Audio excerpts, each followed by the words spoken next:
Hi friends, मी doctor आनंद खवणेकर.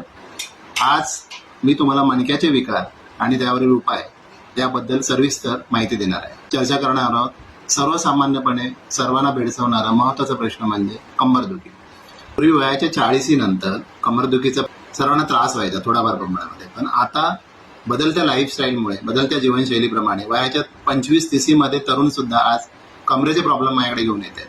आणि याची प्रामुख्याने कारणं अशी आहेत की जुना मार लागलेला असेल म्हणजे इंजुरी असेल, किंवा खाण्यापिण्यामधली अनियमितता म्हणजे अवेळी खाणे असेल, जे खातात त्याच्यामध्ये भेसळयुक्त अन्नपदार्थ आता ज्याच्यामध्ये जास्त आहे, त्याच्यामुळे व्हिटॅमिन सी येणारी कमतरता, जंक आणि फ्रोजन फूडचा अतिवापर, व्यायामाचा अभाव, स्ट्रेसफुल आणि तणावयुक्त लाईफस्टाईल आजकाल हे खूपच वाढलंय. त्यामुळे मसल्सवरचा लोड वाढतो, बोन्सवरची कॅपॅसिटी हळूहळू कमी व्हायला सुरुवात होते. त्याचबरोबर बरेच लोक अयोग्य पद्धतीने काम करतात. अयोग्य पद्धतीने काम म्हणजे कसं?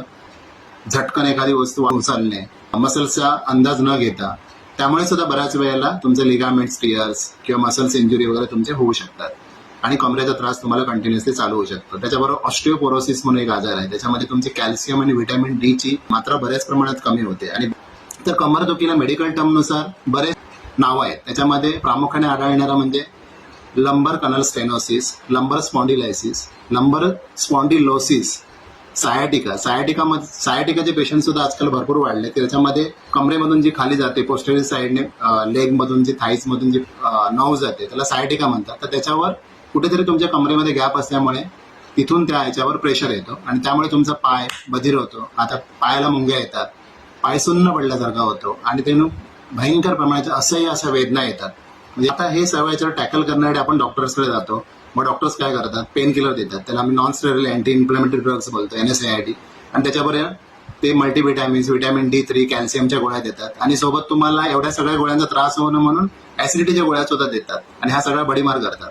याने काय होतं की तुमचं दुखणं तेवढ्यापुरतं टेम्पररी बरं वाटतं तुम्हाला, पण त्याचबरोबर तुम्ही अजून काही कॉम्प्लिकेशन स्वतःवर घेतात, जसं की किडनीवरचा तुमचा लोड वाढतो, लिव्हरवरचा लोड वाढतो आणि त्यामुळे पुढे जाऊन त्याचे भरपूर कॉम्प्लिकेशन्स होऊ शकतात. जर कॉम्प्लिकेशन टाळायचे असतील किंवा जर तुम्हाला कंबरदुखीपासून मुक्तता हवी असेल तर तुम्हाला प्रथम याचा विचार करावा लागेल की मला कंबरदुखी का होते, याचं कारण निश्चित तुम्हाला शोधता आलं पाहिजे आणि त्यानुसार तुम्हाला त्याची ट्रीटमेंट करणं खूप आवश्यक आहे. पण सर्वसाधारणपणे व्यायामाचा अभाव ही जनरली आताच्या पिढीमध्ये आढळणारी समस्या आहे की त्यामुळे बऱ्याच जणांना कंबरदुखी त्रास होतात. जसं कॉर्पोरेट जॉब आहे, तर कॉर्पोरेट जॉबमध्ये बरेच जण सतत कंटिन्यू बैठा काम करून बसलेले असतात, किंवा गाडी चालवणं असेल, व्हेकल चालवणं असेल, बाईकवर बसणं असेल, रस्त्याची दुर्दशा तर तुम्ही आपण बघतोच आहोत काय चालले सध्या.